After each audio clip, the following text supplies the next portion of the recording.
So, hello to our 23 participants, including us, apparently, 21 people. So, hello, welcome. This is a Leeds Digital Festival panel. We're really happy that it's happening. Both my co-panelists, Anna and myself, help with the festival, and we're really, really excited that we've managed to get so many events this year and get so many people involved. This particular session is talking about maintaining business culture in a remote world. So it's about talking about where we are right now during the COVID-19 crisis, but also what we're thinking about beyond that as well, what could happen, how businesses are preparing, and how we want to run our businesses kind of going forward, because we expect this situation to change things fundamentally in the business world. So, on our panel today, we have three people, including myself. I'm going to start asking for a little introduction to themselves and their business. And I'm going to start with Anna Sutton.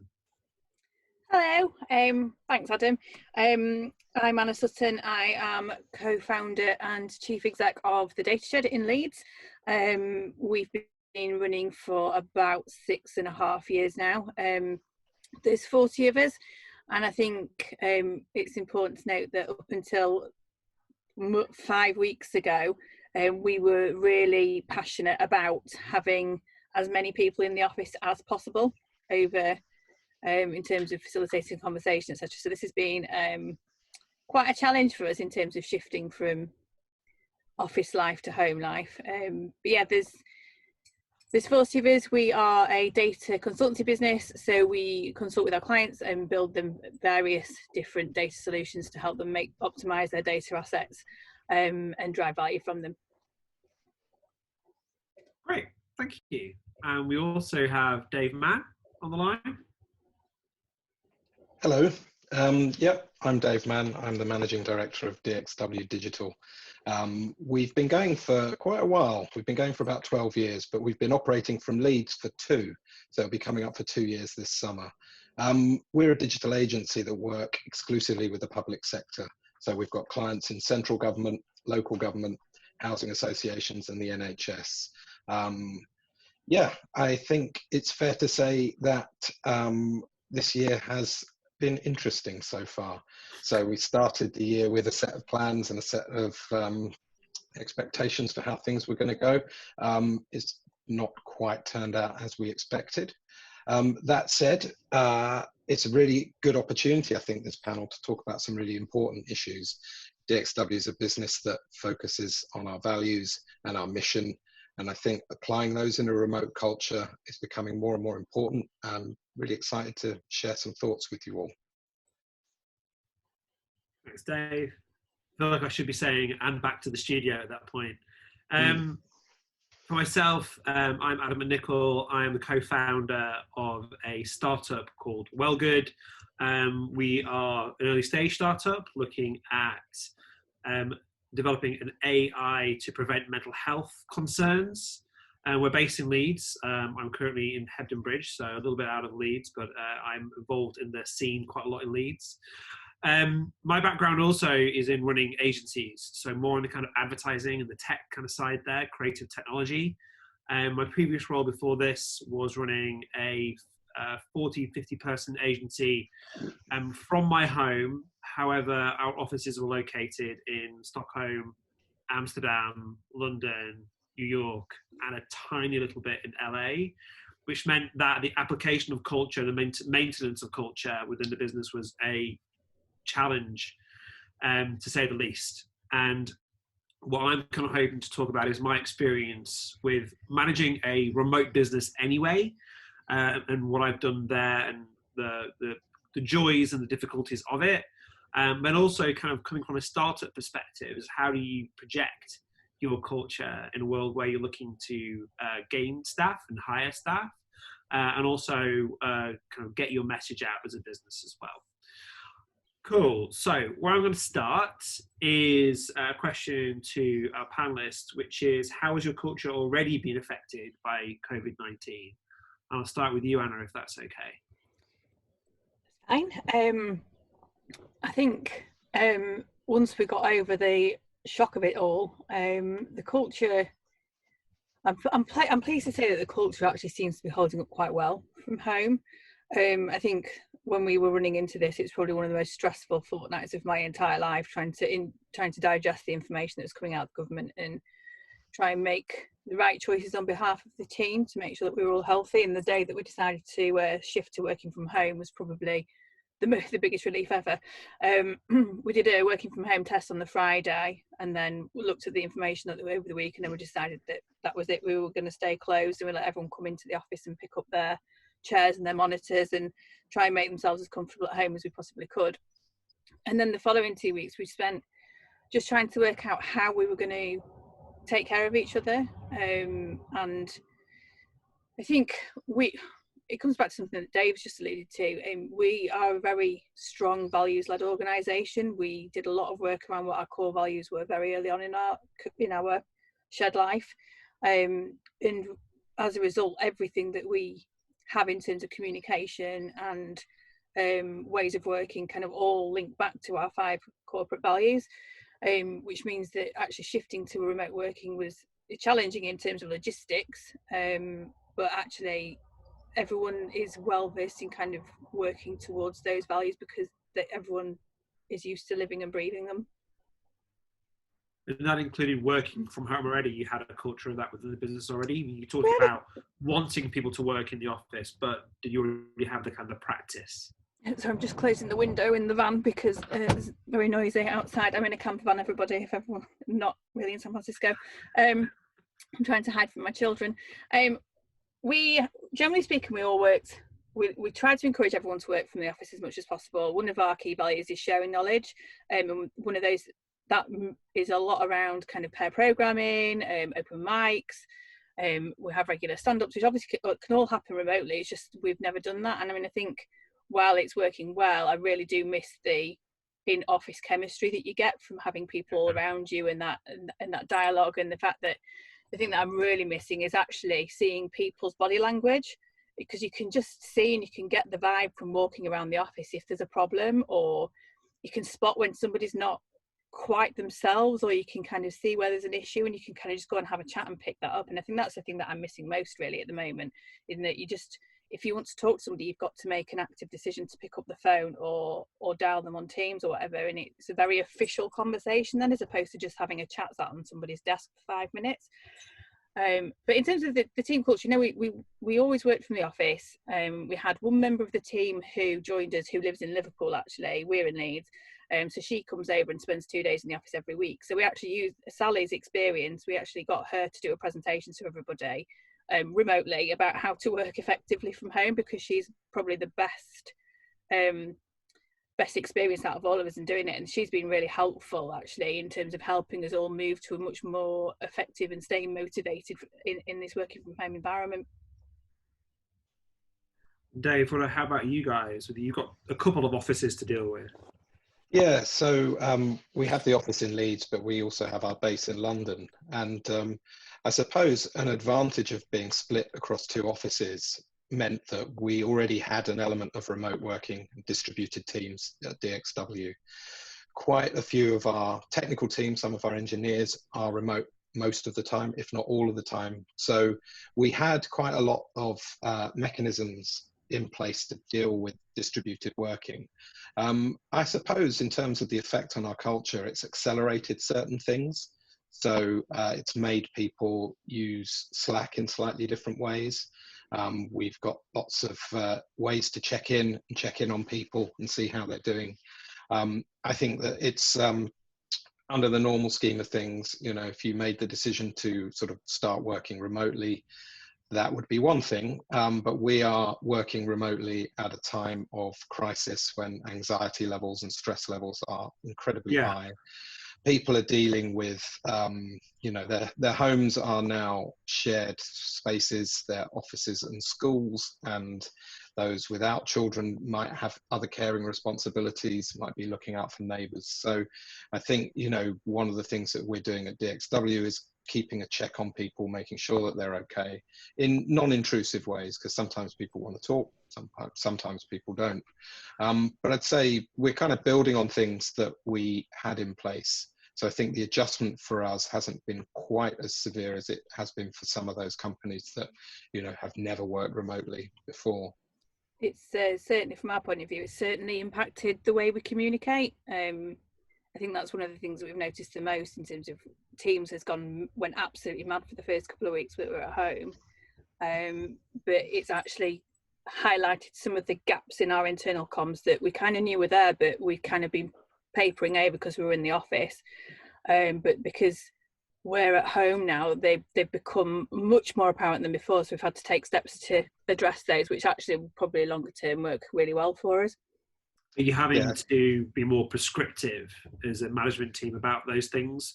Because when you're in the flow with people in the office, you can just guide people much more, kind of push them in the right direction, or and guide conversation or meetings or whatever it is. But are you finding you have to be much more, this is how it's going?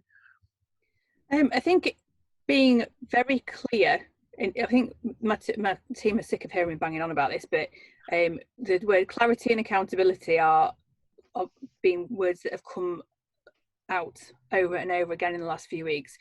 Normally you can if you're in a meeting room, there's a few of you around and you can chew things over, you can scribble things on whiteboards, and you can kind of come to a point of conclusion and then walk away and everyone kind of knows what's going on. But I think when you're working remotely, you've got to be much more clear about what your expectations are of your team and what you expect to be passed on to other members of the team, because it's not a case of the fact that we don't trust the team, because we absolutely do. And I think that's something that I'm starting to witness actually in terms of other organisations. Some teams are brilliant and working from home and everyone's been treated as a grown-up, and that's always been our mantra. But other people who are not used to working from home are really struggling with trusting team members to stay motivated and actually productive. But I think if you can be clear about what's expected and you have mechanisms for accountability within your organisation, things still keep moving. But yeah, it's forced us all to be a lot clearer in terms of our expectations. Yeah, I think I'd echo that. I think there are certain mechanisms we use at DXW to keep people in the loop. So whether that's clients or the teams when we're working together. So at the end of every week, we publish week notes for all the projects we're working on, but also for different areas of the business. So we'll do a company week note, which is a summary of all the things that have happened over the week, things that are planned for next week, and any kind of bits of information that might otherwise slip through the cracks. So we make sure that we regularly publish those anyway. And I think this, now that we're all remote, those kind of mechanisms have become even more important. I'm writing a lot more about the performance of the business, for example, where we're being very open, as we are anyway, about the situation that we find ourselves in, the plans that we're making for the next few months. I think that in that way, it's a lot easier to keep your teams engaged and involved. And really, it's also a way to help people feel less anxious. These are really stressful times. And I think this openness is really important at the best of times, but is highlighted now. I think if you don't communicate openly with your teams about the situation that you find yourselves in, then they're just going to be guessing, and that's just going to amplify the stress levels that, let's face it, everything is amplified right now. So anything that we can do as leaders to help our teams feel better through openness, honesty, and regular communication, it's the onus is on us as leaders in a business to provide that. I'd really echo that. Working in a business that was founded in Sweden, the hierarchy and is very, very flat in those organizations. They tend to have a working culture which is naturally flat. And it sounds to me like both of your organizations have a similar kind of open, flat-ish hierarchy, which is quite progressive. It also strikes me that a lot of other businesses out there don't have that. They have much more dictatorial, top-down management structures. And it's those companies that will, for me, kind of seem to kind of suffer most, because your point there about telling people what's going on. So one of the big things we did at Bound & Buoy was make sure that we reported to our entire team financially how we were doing. And that was a very important thing for us culturally, that people knew the situation we were in as a business. And that allowed us to manage things much better in terms of the reality of where we would be in 6 months. Can we hire more people, or indeed are we going to be the other side of that? And I think in this world at the moment, with people genuinely worried about their positions, the furlough is one thing, which we can talk about, but people are losing their jobs. A lot of people are losing their jobs. And it strikes me that a lot of businesses who have much more closed management systems will not be communicating that. And that will be increasing anxiety in their staff because they just don't have any information. They're operating in a vacuum and they're doing tasks. I've heard some, I won't name names, but I've heard some anecdotal stories from partners of my team members who work in organisations like that, and they're furloughed, they're not furloughed, they need to take reduced hours, but they need to take a reduction in pay, but actually no, you still need to work your full hours, and just getting kind of drip fed information that's conflicting and contradictory has just caused that individual so much anxiety in terms of, is it legal, is it not legal, is this what should I be pushing back on this, when it sounds dreadful, and I would hate for any of my team to ever feel that way. We've got a senior team who Ed and I work with, and what we've done is we've split the entire organisation into 8 groups, and every senior team member has got a group of people. They not line management, nothing else. It's just a chat, just so we can all keep an eye on each other, and that's working out quite well for us. Just so that, and one of my wombles, they call themselves a wellbeing wombles, their cat had kittens last week, so we've just got loads of pictures of cats and dogs, which is definitely helpful in this current situation. Yeah, we also have plenty of pictures of people's pets who make regular appearances on calls like this. We've got a Slack channel on which we set up called Floof, so people get together and bring their pets, and I am a regular attendee. And that's great. I think it's what you're talking here is like about transferring a culture that you already have into online life. Mm-hmm. Doing that through the tools that are all available to us. Everyone uses Slack or Teams or whatever kind of process or system it is. But if you're able to make a pretty seamless transition towards using those tools to communicate with your team, and crucially for them to communicate back to you, and for that availability to be there of leaders in order that you are there, people know they can come and ask you a question, it allows the communication to flow much better.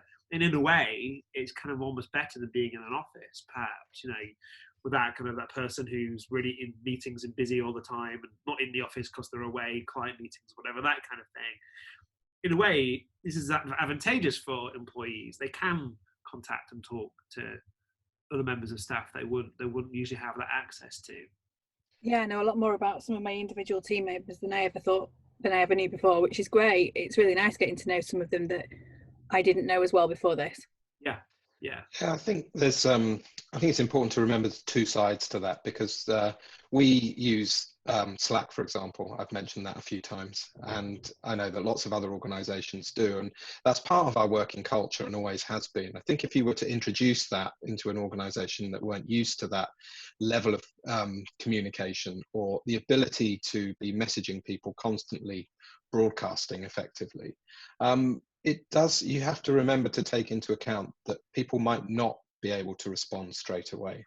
And I think applying a bit of common sense is really important, because especially if you think about in a technical organization where you have people working on complex problem solving, developers, engineers, designers, and in the normal scheme of things, they might want to be shut away for an hour or 2 to work on a complex problem.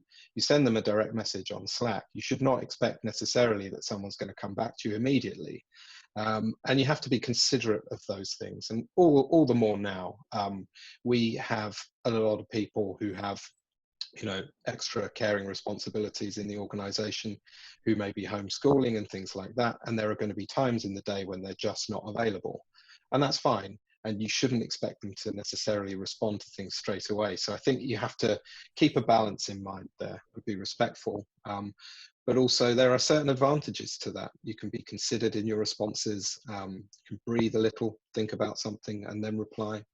I think, but I suspect for organizations that haven't used tools like this before, there'll be a very steep learning curve. Yeah. It was a point that Eve made yesterday on the Tech Nation panel, because Eve Roodhouse from Leigh City Council was talking about the challenges that they've had from switching to working remotely at the council, which I can imagine would be a mammoth task. And they don't have instant messenger for work, whichever one you have. And she said that they've always relied on email, which is turning into an incredible, can you imagine the email trains that must be going on? So I think that must be a very difficult transition. Yeah, no, I see that. And it's, we've had Michael Crocott say, we do have Skype at Leigh City Council. Oh! So I think the other thing to say there is, it is a question for larger organisations. I know I've had this as well as adoption of these, because one of my other things that I do is I work for a cooperative, a tech startup cooperative, and one of the issues that we've had in the transition is getting people onboarded into technologies that will make their lives, we believe, easier, but they're really not used to using. They're used to email, and they're used to, having face-to-face conversations. What they're not used to is having Slack or video calls, things like that. So for us, there's been a transition period where we've had to get people into the way of working, particularly in terms of how you have a conversation. So when to pause, when to speak, when to listen. That's actually a lot trickier to do when you're on video calls, I find, a lot of the time. I was going to say as well, we've had a few kind of different people put messages up. But yes, Georgina, yes, please do ask questions as we go. We will kind of try and answer as we go, but then towards the end of the session, we'll have more of a section for questions and answers, but we'll try and answer ones as we go. So yes, please do raise your hand and put things into the Q&A, and we will try to address them as we go. I'd say I'm kind of nominal chairman and trying to deal with Zoom's multiple panels of things, so I'll try my best, but please, yes, do put your hands up. Okay, so we've all got businesses and come from business cultures which sound kind of very progressive, very open. We have smaller scale businesses as well that kind of lend themselves more to kind of personality driven businesses and kind of cultures which are shared. How do you go about maintaining your values over this period, over the longer term? Because right now we're going through a transition, and everyone's kind of like, dare I say, kind of slightly kind of blip spirit. Everyone's kind of getting on and all that kind of stuff, and kind of morale right now may be kind of relatively high, but over the longer term, how do you expect to continue to manage your culture through your business? And if you can think about the individuals, but also your vision for the business as well. Anna, do you want to take that? Big question. Big question, Adam. Yeah, thanks, Anna. I think our values are embedded in our in our people reviews. We set objectives against them, so it's already fairly well embedded into people's daily lives. I think one of the things that we've really had to review is actually how frequently we do our PDPs. So we were doing them once a month. We've made them every fortnight, but shorter, just to make sure that everyone's keeping in touch. I think depending on how long this lasts for, we'll probably go back to a more monthly regime and a more in-depth chat. I think we are very much at emergency stations right now, just trying to keep things moving. In terms of longer term, we were talking about this earlier, weren't we? And Dave, you said you've basically looked at your plan and gone, well, that's not going to be how it goes anymore. I mean, we've just had our year-end board meeting this morning, and we might as well have just ripped up the plan, because we're just looking at it on a quarter-by-quarter basis at the moment, because until we get through the next month, 2 months, I just don't see how we can possibly make any concrete decisions. If it looks like we're going to be working from home for the next 6 months, I think we'll have to seriously look at how we address some of the things that you've just raised in your question. I think for now we're just going to continue to roll through using the processes that we set up in the office and use them to work remotely. We are going to have to do everyone's objective setting remotely, so I think at that point we'll look at how we bring those values to life. And I think some of the other things is we're looking at how we get a more formal learning and development program rolling at the moment. We're still in a phase of growing at quite great speed and growing organically. So it's kind of as we grow, we keep on putting new processes in place to kind of deal with things that we just dealt with organically before, but no, that no longer works for us. Learning development is the next one, and I think one of those is going to be really key in terms of working around our values and how we work those values into the L&D program and make sure that everyone gets access to those as well. We have weekly updates with the entire team with the dial-in, and the running themes for those always seem to come back to the values. So it comes back to strong values, and that's the core. Yeah, they're all over. You've seen them on our office walls, haven't you, Adam? They're all over the blooming place. So it's the team are all aware of them. They helped us pick them. We're measured against them in our PDPs. They're just part of our daily life, because they're actually part of how we work together, and that hasn't changed whether we're in the office or whether we're working from home. Yeah, challenging with respect, sharing knowledge, driving value for our clients. It's all the same. It's just we're doing it from home instead of in the office, and I think treating each other right is coming through more strongly than ever, in that we've got mental health first aiders, everyone's taking care of each other, people are stepping up and doing team events and organising things to keep everybody's spirits up. It's really lovely to see how the team are pulling together, and it's great to see that it aligns with the values that we set. They're not difficult to live up to, they're quite straightforward. Yeah, it's interesting. I think they talk about values. So DXW has always been very clear that we are a business founded on a set of values, and we publish them in a playbook. So if you go to, this is the bit where I give you the URL for those watching online, playbook.dxw.com. So we've been publishing this. It's a kind of joint project between the team at DXW. So anyone can make a contribution. We basically outline our ways of working, our values, principles, how we're constituted and set up, how we do the work. So there will be guides to doing things like delivery management and product management, user research. So it's really useful to have something like that to kind of call upon, especially now. So this is the foundation of what we do. It evolves as our understanding evolves as well. And what's interesting is being in a business where we've grown reasonably quickly in the last few years. So I joined DXW about 5 years ago, and there were 12 of us at that point. We are about 75 at the moment. So a lot of that growth has come in the last 3 years. And in any organization that grows rapidly, you will find that the processes and systems that you put in place at any one time become obsolete pretty quickly. You'll design something for 25 people and find that once you hit 50, it's no longer really working. It doesn't scale. So, this actually presents opportunities for us, this new way of working.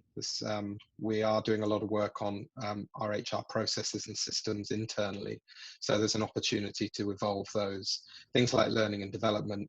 We have a pot, so everybody at DXW has a fund that they can use how they see fit for professional development. We always encourage people to use that L&D budget. We'll be doing more of that. I think generally, the thing with HR processes and the way that we've scaled them and iterated upon them, there's quite a bit that we can do now to sort of refresh those and make sure that they're working well for the team remotely. So I think the thing to take out of that is, if you've got a strong culture, keep to it. But absolutely, keep it evolving at the same time. So things are going to change, but keep addressing those things. I mean, personally, being an MD and running up against that, those operational issues of like, oh right, we've got miles more people than this system can cope with. How do we deal with that? So personal development and training is one of those things, and running it now, especially with furlough. And can people train during furlough? Does that contribute towards profit making for the business? Things like that. We're kind of on the cooperative side, like slightly kind of on edge there, because we don't quite know what we can train, what we can't train for, because of the nature of the organisation that we have.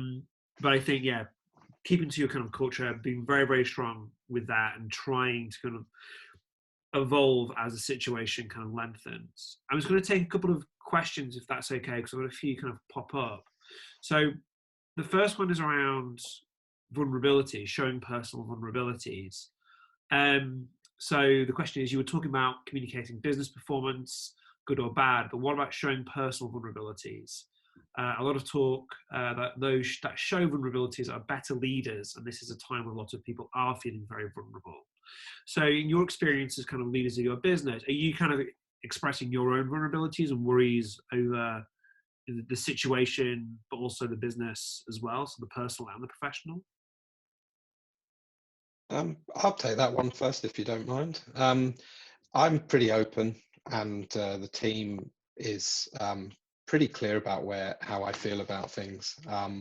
I am relatively open about those things. I think it is important to share vulnerabilities. I think the idea that as a leader you're sort of impervious and untouched by the world around you and you just plow your course and everything's fine is a total myth.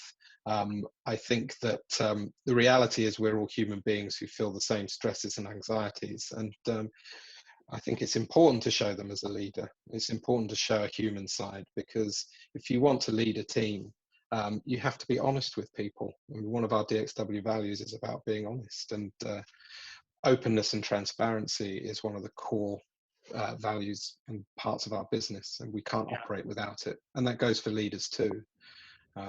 I think it would be unwise to try and pretend otherwise. I've been in businesses where, and again, to take a leaf out of Anna's kind of book, I had a boss who was very much an alpha male, who was like, we do not tell people anything, and we keep our in the management team, we keep our own counsel, and we let everyone else kind of like operate and void, and it was disastrous. For the business. Let's point out that's not a leaf out of my book. No, sorry, you were saying sorry, caveat. I should caveat. In terms of, sorry, I apologize. I should have phrased that differently. But yeah, so that kind of that more kind of like keeping their own counsel as kind of leaders. But Anna, you were saying about, again, being open and honest with people. I think my team are more than used to me standing up in front of them and bursting into tears. So, I mean, I was not much unvulnerable about that, really. I think it's been a really difficult time to lead an organisation, because there's been vulnerable and showing that you're vulnerable, but then the team have really wanted somebody to make decisions and to believe that Ed and I were reading things, understanding things, and making educated and understood, well, as educated as we could be, decisions for the organisation and for them as a team. It's been quite difficult to be as clinical as it's needed to be to actually analyse that data and look at what's been coming out of the government and try and make sensible business decisions and decisions on behalf of the team, and for them to know that we're doing that on their behalf and to trust us.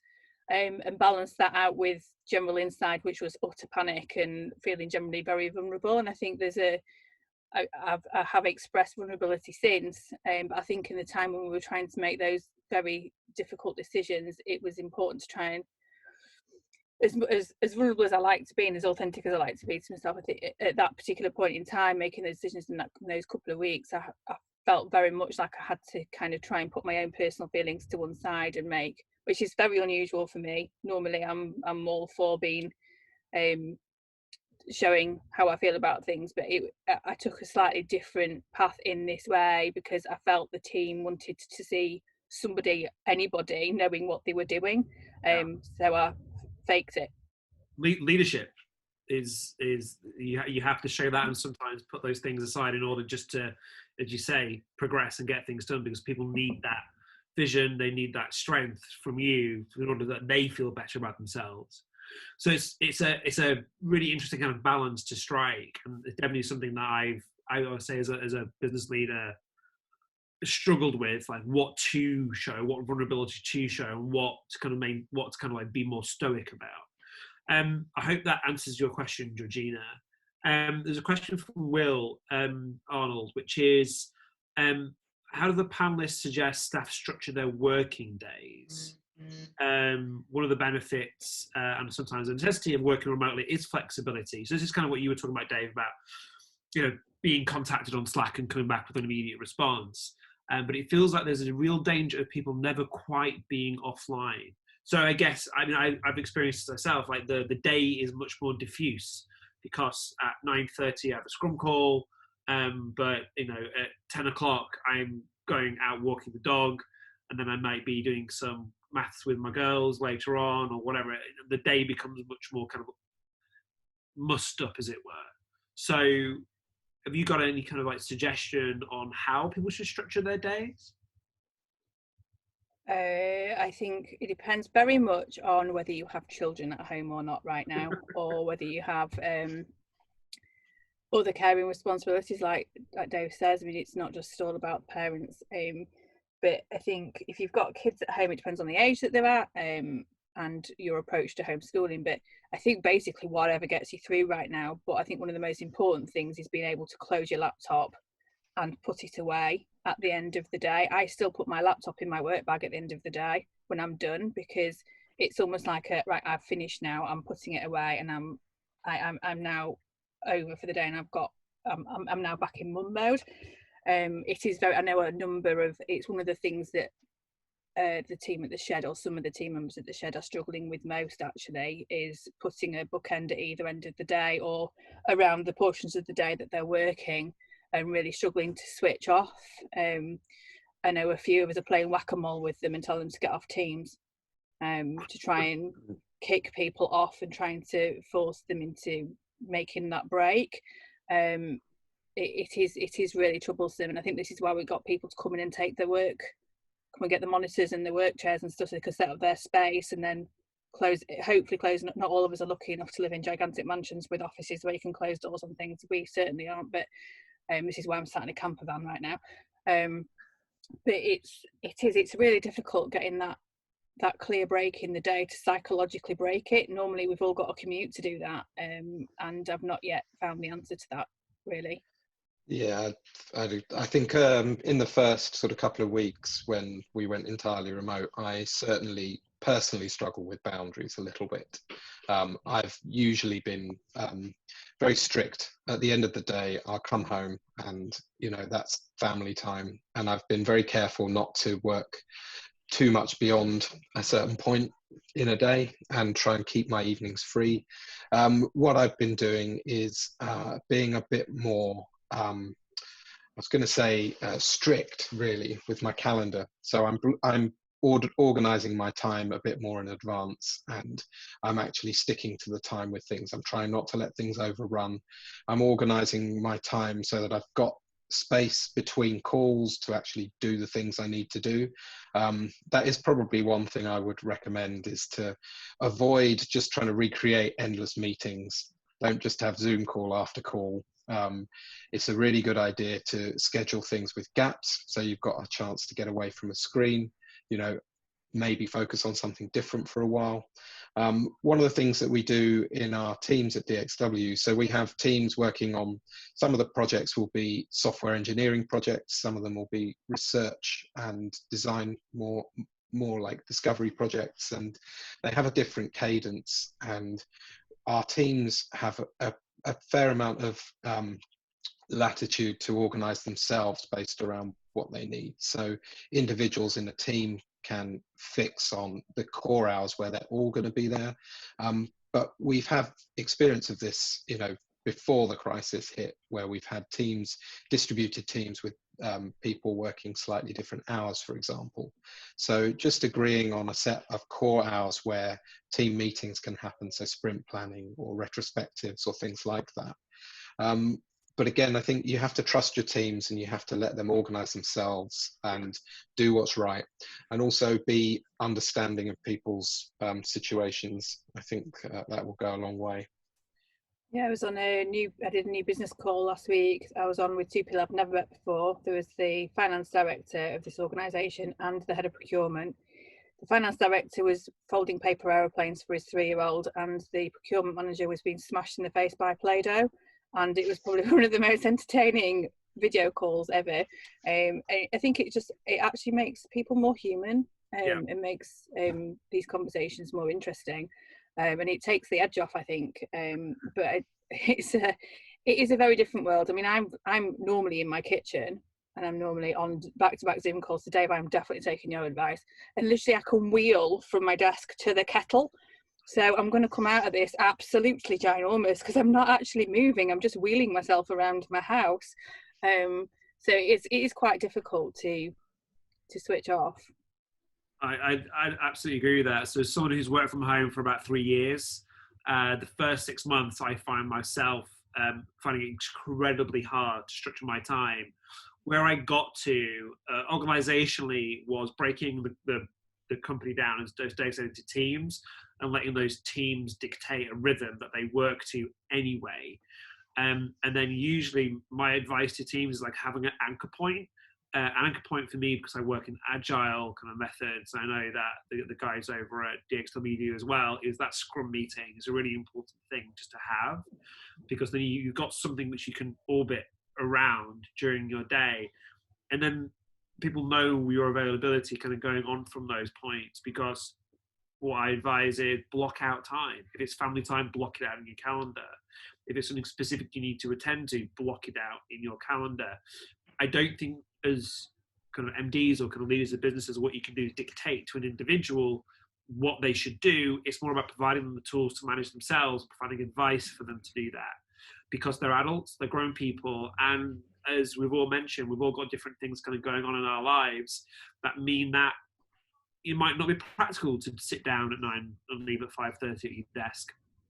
And also, life's not like that anyway. The working day of any individual isn't about being sat at their desk all day. You're walking around, you're going out, you're going to meetings, you're going to the kitchen, you're chatting with your colleagues. There's so many other things you do.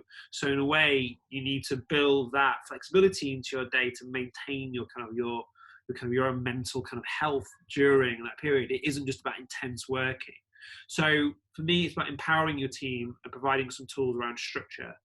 And experience as well, because there's people like myself who've been doing it for quite a long time, and I've got it down to a more or less kind of like good system now, apart from my kids run around and as Anna was saying, come in and usually try to get them to fix their iPads. Thanks, guys. We've had another couple of questions, but I'm going to move on, if that's okay, to hiring and retention, and also kind of someone else has pointed out bringing on new members of staff as well. So this is something actually that we kind of, as panelists, we kind of touched on in the kind of a little earlier session we had to prepare for this. But a lot of companies, we're still hiring. You know, you're still kind of looking for people, and you're still wanting to interview people, and you still want to onboard those people as well. So I just want to kind of ask David and Anna about the challenges that you see around that, about keeping growth going in your businesses. Yeah. Who should I start with? Dave. Go on, Dave. I feel I should jump in at this point, because we have hired 5 new people since we went remote. Brilliant. It was the end of March, and so we expanded our hosting offer and brought in 5 people as part of an acquisition. So we had met in person before, which did help. Although for a lot of the team, there was no face-to-face meeting first. So this was an entirely remote onboarding experience. It was really helpful to see the differences between what we would normally do, welcoming someone into a physical office, with a remote onboarding process. And one of the things that we did is, and we've iterated this since, is to build a pack for them. So obviously people can see the playbook and they see that before they join. And that really helps actually just orientate people and give them a sense of what a working day could be like at DXW. But there are some other practical things that you need to make sure, so that people have access to all the tools they need to do their job. I mean, one of the sort of most obvious practical things is make sure, if you're providing a machine for somebody, that it arrives on their first day. There are things that you can do like that that will just make things a lot easier, make people feel a lot more welcome and valued. You know, one of the things that we do at DXW is, as part of the welcome pack, you get a set of noise cancelling headphones. So yeah, everyone got them except me. I don't know. I feel that's a little unfair, but so it's part of the thing where we've already had people working remotely. So a lot of people will be on conference calls, sometimes pair programming with someone online, someone in the office. So also, if you want to sort of concentrate on something, you know, put your headphones on, crack on. So, you know, those sorts of things are really helpful. So providing some of those practical things, maybe some kit, but also thinking about the things that they're going to need access to. And that's not just systems, that's more about kind of a guide to how Slack works. So which channels you should be in, how to meet people. We do something called a random coffee channel. So everyone who's new is encouraged to join that. And it's basically it sort of draws names out of the hat at the start of each week. So you'll be paired up with someone to go and have a chat with or a virtual coffee with. So, you know, there are little things like that. So you can actually, I think, improve in some ways your onboarding processes. I think I made a point earlier, this situation is accelerating a lot of things. It's forcing people to do things that they may have had in the works, but, you know, now there's no excuse. You just got to get on with it. So, you know, I think there will be some unintended good things come from this change in working styles for a lot of organizations. What about you, Anna? Well, yeah, we had someone start with us on Monday. Like you say, Dave, one of the most important things is getting the laptop to them on time so that they're not just sat there twiddling the thumbs and completely unable to join in on day one. And the logistics of getting that sorted in the current climate has been quite interesting. We've got a fairly standard onboarding. Not standard, it does sound very boring, but we have a well-trodden path for new starters, which we've just lifted and shifted to a remote in terms of the welcome, the health and safety, the security, the general chats, the general welcome on Teams, adding them into the different groups and different teams. There'll be coffees booked in for him in different people's diaries over the coming weeks, just so he can get to meet people face to face. But mainly he's in his Scrum team at the moment, getting to know them, getting to understand the work that he's working on the client. And we have a slightly more difficult situation that we've hired somebody who was moving back here from France. And we were hoping they were going to join us next month, but because of the current travel restrictions and because of the fact that he's currently furloughed by his current employer, we're having to take tax advice on French tax advice about what we can and can't do,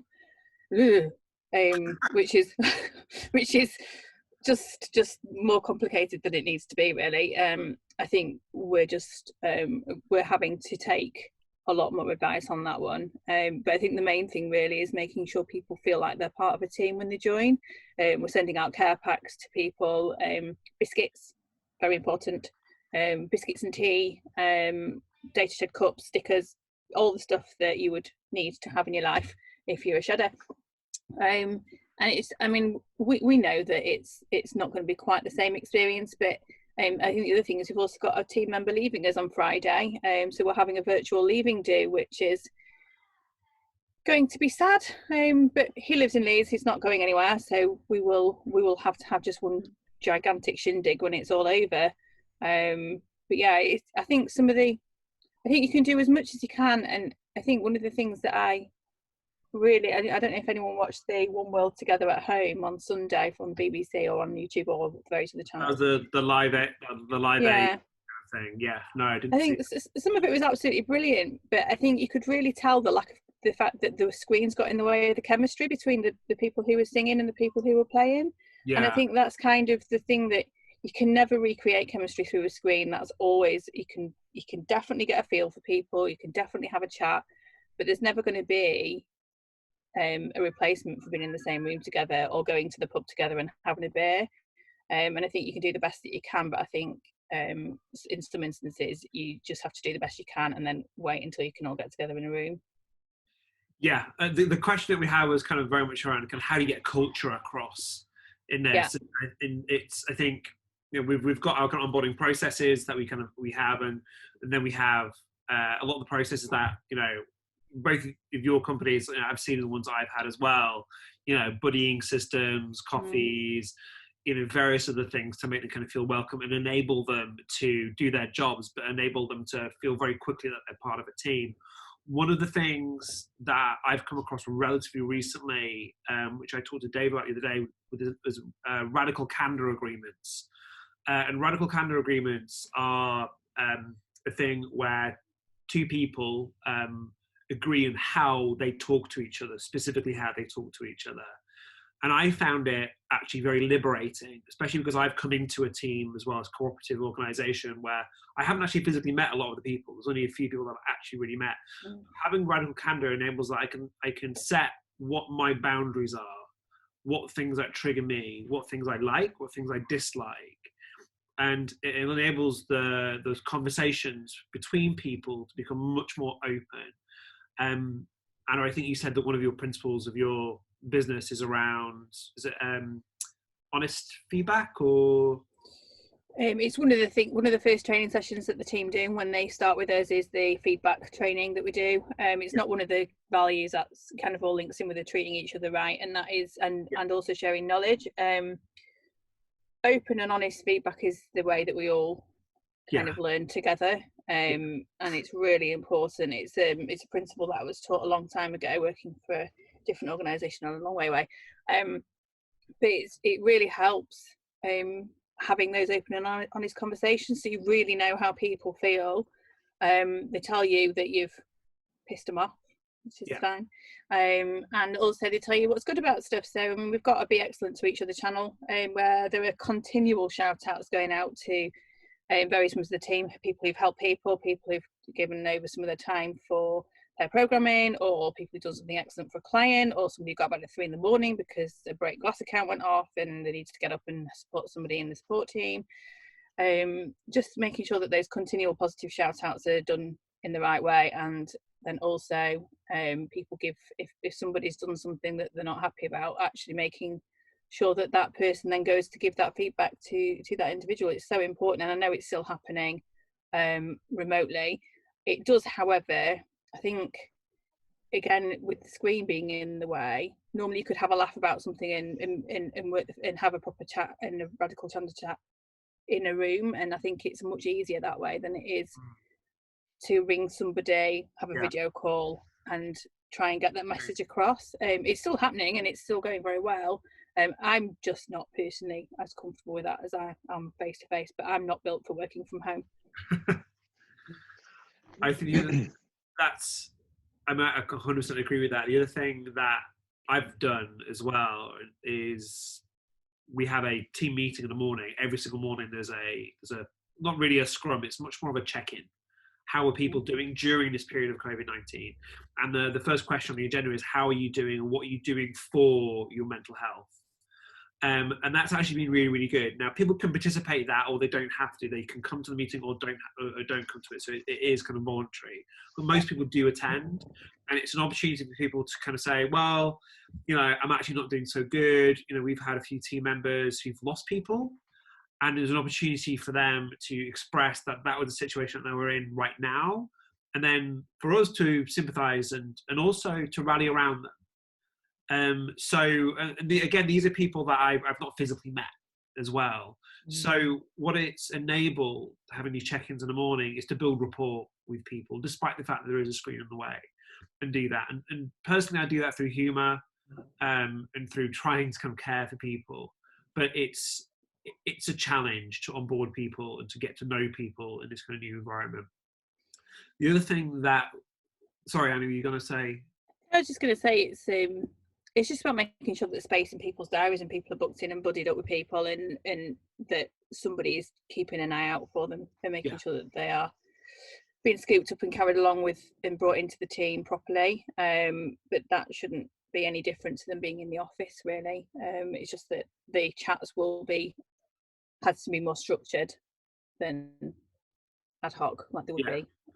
And do you guys find, or are you guys thinking that the requirements and the skills that you want from employees are going to change in light of COVID-19?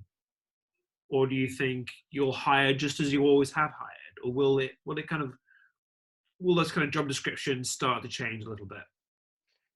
I think for us, yes and no is the answer to that. I think it depends. Sorry, fence sitting, but Well, you politician. well, I think because we've always had an element of distributed working, in the last couple of years, we've had more and more people working remotely. There's a recognition, certainly in our teams, that those are skills that we all need to have. And we've put a bit of effort in over the last 18 months, especially, to improve the experience for people working remotely at DXW. So again, I mentioned earlier, we've had some of these things that we were doing already that have become accelerated. You mentioned, I really like the radical candor agreements you talked about, Adam. We have a similar thing where we borrowed this idea of a user manual for me, which is a way for people to voluntarily write the things that they feel they're good at, the things that they feel they need help with, how they liked to be helped. So, you know, how they deal with stress, how best to approach them. So it helps set you up for a good conversation, basically. You know, the check-ins that we do as well. We have something really simple on Slack where you can respond with a different colored heart to tell us how you're feeling on a given day. That's really cool. I like that. That's really nice. I'll write that one down. Yeah, please. But I think, so in terms of the kind of people that we look for, we were already looking for people who were comfortable with a certain openness in the way they work, Yeah. and a certain flexibility. So I think that, you know, those criteria possibly are amplified, to use that word again. But I think we're still looking for the same sort of people who share our mission. Do you think that when I was running an agency, one of the things we did was try to take bias out of the hiring process, which is really hard to do. And we had lots of processes in to try and stop bias in there and hiring people that were exactly like ourselves, because then we create some kind of homogenous, kind of like, you know, white male tech business, which a lot of people kind of like do nowadays and have done historically. Do you think hiring now, and this goes to a question that someone's just dropped in here as well, around doing interviews over Skype or video call, whatever it is, do you think it's going to favour people who are better at doing that going forward, but they might not necessarily be the best person for the job? Do you think we're going to run into a world where it's advantageous for people who are better at remote working? I think that's a very good question. I think we already had part of our recruitment process would be a video call. So rather than just doing sort of a sift and then straight into interviews, we'd arrange a call with someone, either by phone or quite often it would be over Hangout or something like that.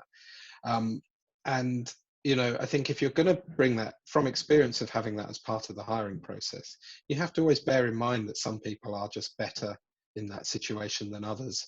And you have to see through that. You can always sense when someone's nervous, or, you know, even when you're not in the room, you've got to just be looking for those cues and make allowances, I think, and just focus on the substance of what you're talking about and people's ideas. And you know, I think that will shine through, whether, you know, it might be harder online, but, you know, you'll still get there. I think if, as an interviewer, you approach it the right way. Yeah. And what about yourself? I think it's interesting. I think some of my worst hires have come from the best interviews in person. So I think I'm not sure that the medium really has a huge amount to do with it, really. I think it's about actually making sure that you understand what you want to know about somebody, understand what your interviewing process is and what values you want to understand as an organisation. And I think, you know, some people are dreadfully nervous in person in rooms that might actually be better on video and vice versa. And I think it's about just trying to understand how you hire to your organisational values and stick to that, and make sure that there's more than one person from your organisation on the call to do that. One of my best friends hires an entire team. She's got a summer camps business. She hires her entire team via Skype every year, over 100 people, and she doesn't see them until she rocks up in Switzerland and welcomes them all to camp. So wow, that's risky. yeah, she gets rid of quite a few throughout the summer. But yeah, it's you know, that works well for her. I mean, I know it's a very different business, but I think it's all about the quality of the answers. Yeah. I'm going to pick on a point that Tyler Parker Smith kind of pointed out on the chat, which is it doing face-to-face interviews, no matter if it's in the flesh or over video conferencing, it is is disadvantageous for people who are neurodivergent. Yeah. So it is something that as a conscious employer around people who are neurodivergent, we have neurodivergent employees, then there are techniques already out there for handling those types of situations and allowing people to do written responses, for instance, recording responses and then sending them in. And there's lots of other kind of ways of approaching that. And I think for us, it's actually, during this kind of period, we can actually start using some of those tools and learn about neurodiversity in order that we can then kind of interview people in the way that's appropriate for them. One of the things is that I think 25% of developers are neurodivergent. That's a statistic that came out last year now, from a study that was done by the organisation BEMA. There's a high percentage of people in tech are neurodivergent, so we need to be very conscious of those people and how they need to be treated. Okay, so we are officially 1 minute over the panel timing slot.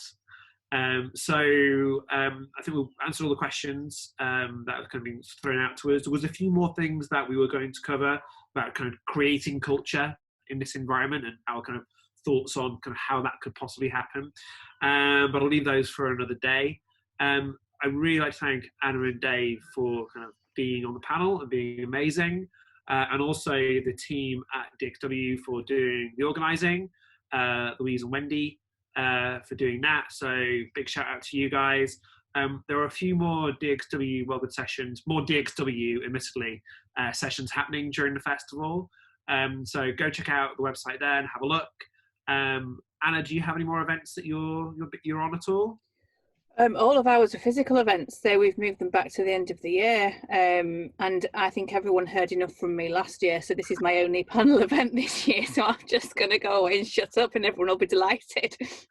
Brilliant. Okay. Well, thank you anyway for doing this one.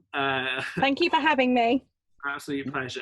So a lot of kind of like love coming out the chat. So thanks everyone for coming. Really, really appreciate it.